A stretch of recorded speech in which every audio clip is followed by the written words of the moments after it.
LPU ప్లేస్మెంట్ల రికార్డులు సృష్టిస్తోంది. Final year student 2.5 కోట్ల ప్యాకేజ్ పొందుతున్నారు. 1700 మందికి పైగా ఎల్పీయూ స్టూడెంట్స్ 10 లక్షల నుంచి 2.5 కోట్ల ప్యాకేజెస్ పొందారు. విద్యా విప్లవం ప్రారంభమైంది లవ్లీ ప్రొఫెషనల్ యూనివర్సిటీలో. ఎన్నికల్లో గెలవటం కోసం వారిపై హామీల వర్షాన్ని కురిపించారు. ఆ కార్మికుల కాళ్లు కూడా కడిగారు. అధికారంలోకి రాగానే వారిని మరిచిపోయారు. వారికిచ్చిన హామీలు గాలికి వదిలేశారు. ఇప్పుడు ఆ కార్మికులు తమ సమస్యలు పరిష్కరించమని అడుగుతుంటే వార్నింగ్లు ఇస్తున్నారు. ఉద్యోగాల నుంచి పీకేస్తామని బెదిరిస్తున్నారు. ఇంతకీ ఆ కార్మికులు ఎవరు? వారిని బెదిరిస్తున్నది ఏ ప్రభుత్వం? Watch the story. ఆంధ్రప్రదేశ్ రాష్ట్రంలోని మున్సిపల్ ఇంజనీరింగ్ కార్మికులు తమ సమస్యల పరిష్కారం కోసం రాష్ట్ర వ్యాప్తంగా సమ్మె బాట పట్టారు. కూటమి అధికారంలోకి రాకముందు ఆ నాయకులు ఇచ్చిన హామీలు అమలు చేయాలని, గత సమ్మె కాలంలో ప్రభుత్వంతో చేసుకున్న ఒప్పందాలను అమలు చేయాలని కోరుతున్నారు. జీవో నంబర్ 36 ప్రకారం వేతనాలు పెంచాలని కోరుతున్నారు.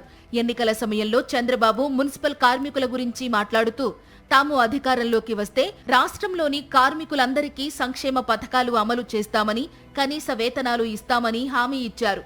కానీ కూటమి ప్రభుత్వం ఏర్పడి ఏడాది దాటినా ఎక్కడ వేసిన గొంగళి అక్కడే అన్న చందంగా మున్సిపల్ ఇంజనీరింగ్ కార్మికుల పరిస్థితి తయారైంది. AP municipal workers and employees union ఆధ్వర్యంలో ఆందోళనలు చేపట్టినా పరిష్కారం లభించకపోవడంతో గత నెల 25వ తేదీ నుండి మున్సిపాలిటీల్లో పనిచేసే ఇంజనీరింగ్ కార్మికులు సమ్మె బాట పట్టారు. ఈ నెల 12వ తేదీ ఇంజనీరింగ్ కార్మికులతో పాటు కాంట్రాక్ట్, అవుట్సోర్సింగ్ లో పనిచేసే పారిశుద్ధ్య కార్మికులు సైతం సమ్మె బాట పట్టారు.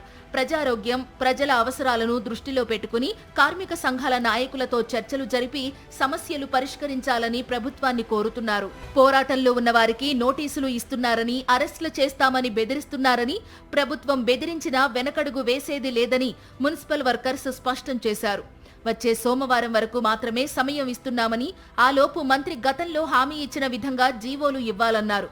లేని పక్షంలో రాష్ట్రంలోని పారిశుద్ధ్య పనులు ఎక్కడికక్కడ నిలిచిపోతాయని హెచ్చరించారు. ఇప్పటికే మున్సిపాలిటీలు మురికి కూపాలుగా మారాయని, ఇదే పరిస్థితి కొనసాగితే ప్రజల నుండి ప్రభుత్వం తీవ్రమైన ఒత్తిడి ఎదుర్కోవలసి వస్తుందని హెచ్చరించారు. ఇప్పుడు ఒక సంఘం ఆధ్వర్యంలోనే సమ్మె జరుగుతోంది.